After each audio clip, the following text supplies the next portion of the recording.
आप देख रहे हैं कर्तव्य एवं निष्ठा का बयान, साहित्य और संस्कृति का बयान, समता की आवाज बयान टीवी।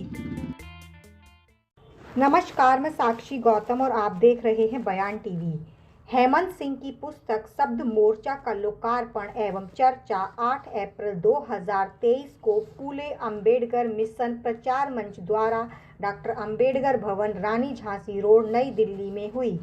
कार्यक्रम का संचालन करते हुए रमेश दनोदा कहते हैं, अंबेडकर फूले मिशन प्रचार मंच का नाम जो है श्री मंगलराम सोहत्रा जी की याद में एक पत्रकारिता सम्मान पिछले 2 सालों से 2 दिए हैं और तीसरा सम्मान है जो कि श्रमजीवी पत्रकार को हम हर साल देते हैं।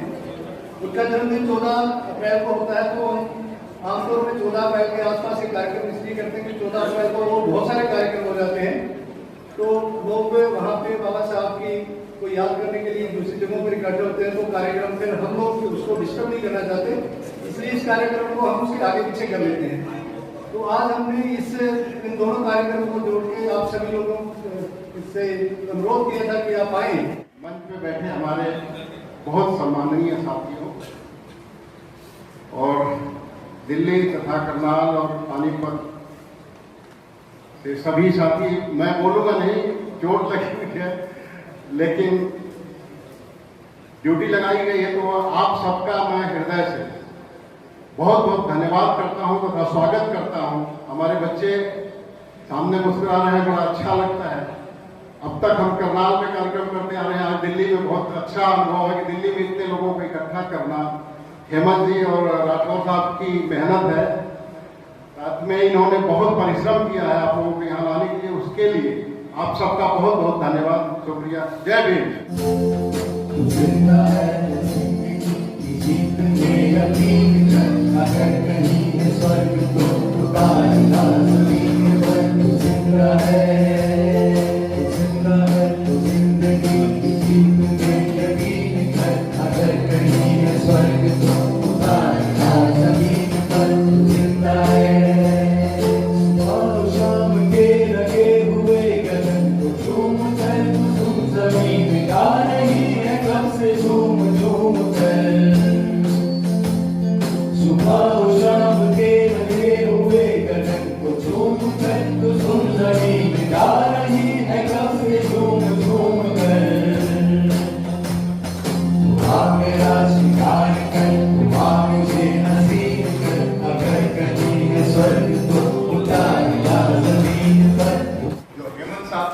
अभी बहुत समय नहीं हुआ मुझे उनसे मिले हुए, करीब 1.5 साल पहले मुलाकात हुई और करीब 1.5 महीने से हम थोड़ा ज्यादा घनिष्ठता में आए हैं। And I found him multi facet personality, multifarious. इनके अंदर जो भरे हुए जो कई उनके वो है, पेंटिंग भी करते हैं, म्यूजिक का भी शौक है, गाते भी हैं, नुक्कड़ नाटक भी करते हैं, कहीं प्ले भी करते हैं, ऐसे बहुत सारे काम हैं। और अपना काम भी किया, नौकरी भी की और उसके साथ साथ धरने प्रदर्शन में भी काम किया। यानी इनका जो ऑफिस है वो अपना जंतर मंतर के साइड में ही है, वहां से छुट्टी लेकर के आते थे और जंतर मंतर पे पार्टिसिपेट करते थे। तो हम अपने अधिकारों के लिए कर सकते हैं, ये बहुत कुछ अभी लोगों ने बताया। और बड़ी भ्रांतियां थी कि हम सरकारी सर्विस में हैं तो हम बहुत कुछ, ऑफकोर्स कुछ रेस्ट्रिक्शन हैं और उसकी परिधि में रह करके ही हम काम करते, तो उन्होंने बहुत अच्छी तरह उसको करके दिखाया काम। और अभी इनके जो 2 बेटे थे इनकी पूरी टीम के साथ, 2 बेटों में आप देखिएगा कि इनकी शादी हुई, मैडम जस्मिता से जब शादी हुई, आप इमेजिन कीजिए कितना खर्चा हुआ होगा। इमेजिन कीजिए, कोई बताइएगा। It was just 75 rupees.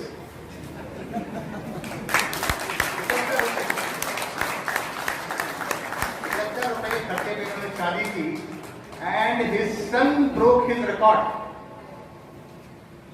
उसने 37 रुपए में शादी की। जिक्र किया है किताब में, वो लड़ाई खड़ी करते हुए, संघर्ष करते हुए मैंने बहुत उसका गवाह रहा। छोटी मोटी मैंने उसकी रिपोर्टिंग भी की और छोटा मोटा मतलब उसका एक इम्पोर्टेंट जो है वो एक निष्पक्ष होता है, लेकिन निष्पक्षता जैसी कोई चीज़ नहीं होती। तो मैं छोटे मोटे कार्यकर्ता की तरह कुछ, मतलब कार्यकर्ता कहना थोड़ा इसलिए खराब होगा क्योंकि मैं उस तरह से इन्वॉल्व जितना होना चाहिए नहीं था, लेकिन फिर भी मैं उसके कार्यकर्ता की तरह ही महसूस करता हूँ। सबसे पहले जय हिंद। आज मैं मंगत राम जी को नमन करते हुए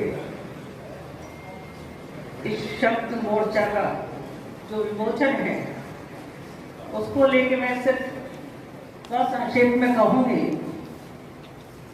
कि हम लोगों का जो अस्मिता का और हेमंत का एक संघर्ष रहा है अजमेर में, मेरे बहुत अलग अलग तरह के अनुभव रहे हैं। पढ़ाई के तुरंत बाद में झाबुआ मध्य प्रदेश आदिवासियों के बीच में काम करने चली गई, और वो एरिया जो अमरावती था वो एशिया का सबसे बड़ा मर्डर रेट था। 94% ट्राइबल्स हैं, तो वहाँ एक अलग तरह का संघर्ष था कि हमें जब इस तरह के कपड़ों में देखते थे ट्राइबल्स तो सोचते थे सबसे बड़ा दुश्मन आ गया, और हम 5:30 बजे बाद वहाँ कहीं बाहर नहीं निकल सकते थे, निकल गए तो तीर आपकी छाती में है। तो एक उस तरह का संघर्ष था। फिर शादी हो गई और बच्चा हो गया तो एक अलग तरह की जिम्मेदारी हमारे पे आ गई। तो मैं उसमें से निकल के संगठन से आके एनजीओ में आ गई, और वहां जब दाल नहीं गली, क्योंकि एनजीओ में भी राजनीति है, अलग अलग तरह के संगठन हैं, अलग अलग तरह की राजनीति है, तो जहां साफ बोलने वाले लोग हैं वो टिकते नहीं। तो वहां से मुझे लगा मैं सरकार में जाऊं और वहां संघर्ष करूं तो वो ज्यादा बेहतर है कि वहां कुछ बदलाव कर सकते हैं हम लोग। क्योंकि यहाँ जो कहते हैं कथनी और करनी में अंतर था एनजीओ में, पर कम से कम सरकार भ्रष्ट है ये सब कहते तो थे, उसमें यदि हम कुछ अच्छा कर पाए तो शायद सही होगा। तो मैं नेहरू युवा केंद्र में चली गई और अजमेर मेरी पोस्टिंग हुई, वहाँ हेमंत और जस्मीता हम लोग मिले। मैं नेहरू युवा केंद्र में रोजी रोटी के लिए गई थी, पर महिला समूह अजमेर एक हमने ग्रुप बनाया ऐसी महिलाओं को जो अपने जीवन का कुछ समय उन पीड़ित महिलाओं के लिए निकाल सकें जो परेशान हैं और दलित हैं। 3 तरह के शोषण हम लोगों ने अपने जीवन में देखे। एक जो सामाजिक आधार पे होता है, दूसरा वर्ग के आधार पे होता है, और तीसरा जो है लिंग के आधार पे होता है। जिस तरीके से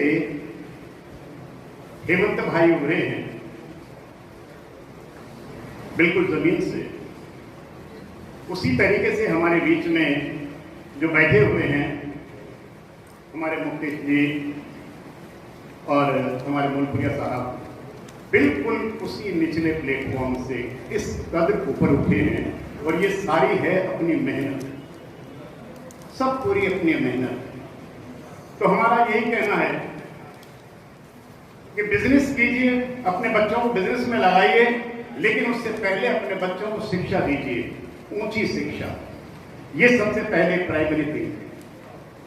पैसा नहीं है, अगर शिक्षा है तो शिक्षित बनने के बाद में पैसा अपने आप बरसने लगता है। मेरा सिर्फ ये कहना है कि यहाँ से जाके हम घर पर ना बैठें, और घर पर बैठें तो फिर बेकार है यहाँ आना।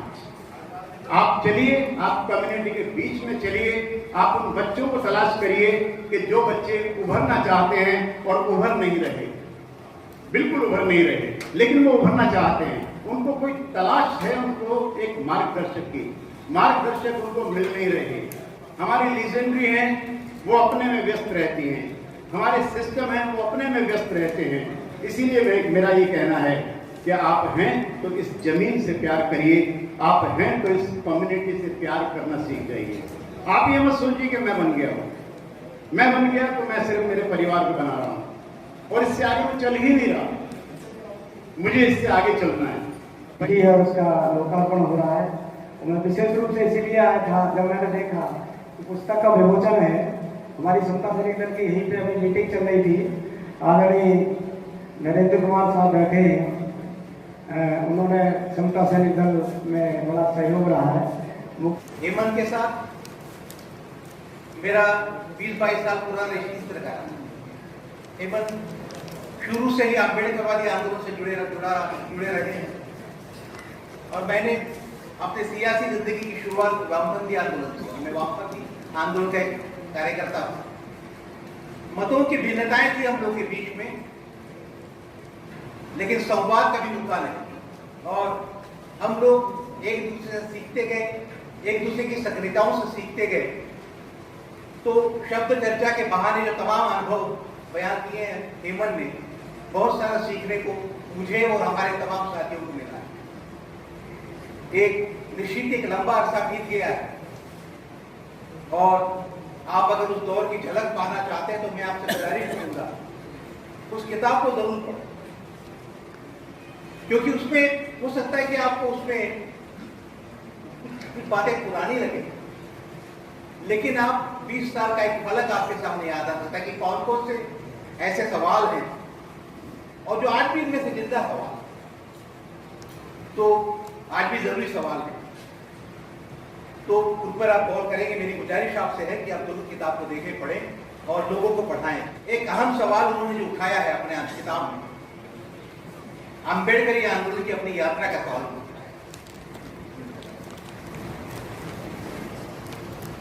और किताब अम्बेडकरी आंदोलन की जो अपनी यात्रा रही है उसके बारे में बताती है कि कैसे अम्बेडकरी आंदोलन का एक बड़ा हिस्सा आज की तारीख में व्यवस्था की हिमायत में खड़ा हुआ और किताब उससे उस आंदोलन की धारा से अपना विच्छेद करती है।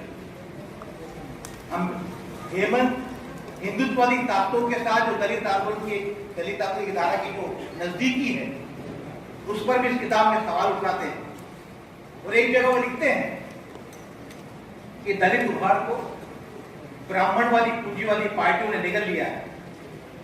ऐसे नेता जो कभी दलित आंदोलन का पर्याय थे वे आज हिंदुत्ववादी दलों के पोल पे जाके बैठे हैं और उन्होंने अम्बेडकरवाद को दफन कर दिया।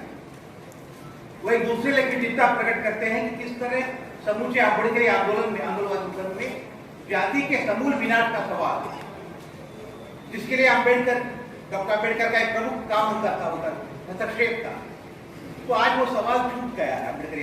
और मैंने उस दिन अपने भाषण में बोला था, मैंने स्टेज में मैं बोलता हूँ, तब से भी बोलता आ रहा हूँ, पहले से शुरू से आज तक।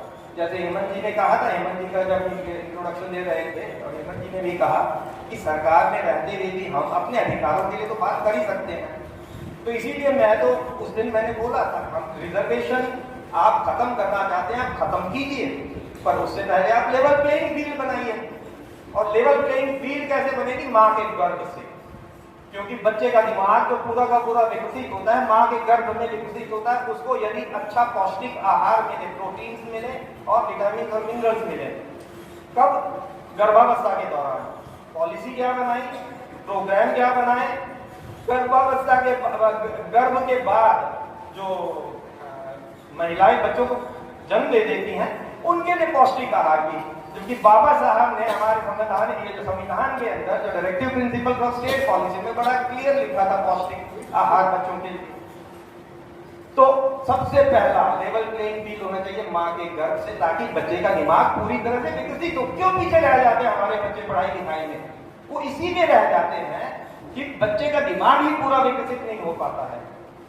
और दूसरा मैंने कहा, आप स्कूल एजुकेशन का नेशनलाइजेशन कीजिए, पूरे देश में एक समान शिक्षा व्यवस्था लागू कीजिए 1 से 12वीं तक। और उसके पश्चात मैंने ये कहा था, आप जो रिजर्वेशन है इसे हायर एजुकेशन है उसको आप प्राइवेटाइज कीजिए विद सर्टेन कंडीशंस। वो क्या कंडीशंस थी? सबसे पहली कंडीशन ये थी कि जो SC ST बच्चे जो एक मिनिमम कट ऑफ के ऊपर आते हैं 12वीं के बाद, उनको आप फ्री एजुकेशन दीजिए, फ्री हायर एजुकेशन। और दूसरे जो बच्चे हैं उनको आप फ्री लोन दीजिए। और जो बाकी बच्चे जो हैं जो अपना खर्चा उठा सकते हैं, लेट देम पे। हर बच्चे का इंश्योरेंस होना चाहिए बचपन से ही, पहले साल से ही। और जो स्कूल की फीस थी वो आप उसको इंश्योरेंस पॉलिसी बना दीजिए। या फिर आजकल तो एक और भी चीज आ गई है कि इक्विटी इन्वेस्टमेंट PMS में डाल दो। तो जब तक वो अपना 12वीं पास करेगा बच्चा, उसके खाते में कम से कम 30-40 लाख रुपया होगा, 50 लाख रुपया होगा। अब उसका फायदा क्या है? अगर वो बच्चा पढ़ने में होशियार नहीं है, 12वीं में पता लग गया कि वो 12वीं से आगे पढ़ भी नहीं सकता, इससे पहले ही छोड़ देता है, तो वो पैसा उसके लिए सीड मनी है, सीड कैपिटल मनी है, काम आएगा अपना काम धंधा शुरू करने के लिए। अगर लग रहा है कि वो पढ़ने में होशियार है तो वही पैसा वो हायर एजुकेशन में खर्च कर सकता है। तो ये भी चीज नहीं है कि आप हायर एजुकेशन को प्राइवेटाइज क्यों कर रहे हो, तो पैसा तो निकल आएगा, पैसा जो अभी खर्च कर रहा है, पर ये क्यों नहीं किया जा रहा, क्यों नहीं करेंगे? क्योंकि ये जो पब्लिक स्कूल बनाए गए हैं, ये किन्होंने बनाए हैं? जिनके पास काला पैसा था, बिजनेसमैन है, पॉलिटिशियंस है, उनके बने हुए हैं। और वही उन्होंने बना दिया 80 के दशक में, डिमांड क्रिएट करनी थी, सप्लाई साइड आ गई, डिमांड कैसे क्रिएट हो, तो स्कूली शिक्षा का